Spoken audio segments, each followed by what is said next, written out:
Gunakan angko kecelakaan, Polres Prabu Mulih gelar operasi keselamatan Musi selama 14 hari ke depan. Ini sasarannya. Prabu Mulih selaku pimpinan apel memasuki lapangan apel. Polres Prabu Mulih melakukan apel pasukan operasi keselamatan Musi 2025 yang dilaksanakan selama 14 hari ke depan dengan melibatkan petugas gabungan. Operasi ini diadakan sampai tanggal 23 Februari sebelum masuki operasi ketupat, dengan harapan supaya masyarakat bisa meningkat ke kesadaran jero tertib berlalu lintas. Kapolres Prabu Mulih AKBP Endro Aribowo ngatoke, ada 9 sasaran pelanggaran lalu lintas jero operasi keselamatan Musi ini untuk menekan pelanggaran masyarakat jero berlalu lintas.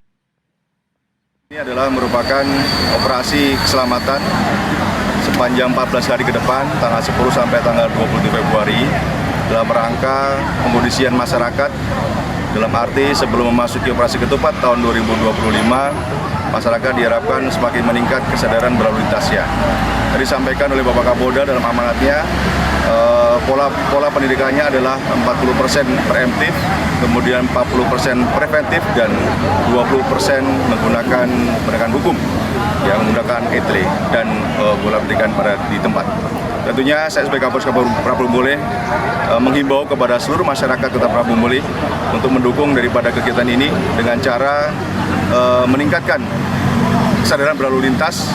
Tadi ada 9 sasaran prioritas, diantaranya penggunaan helm, kemudian knalpot brong, dan lain-lain. Adapun petugas gabungan yang dilibatkan jero operasi keselamatan Musi ini, Pecak TNI Polri, Subden POM, Pol PP, Dishub serta Jasara Harja. Anggi Perkasa, PAL TV.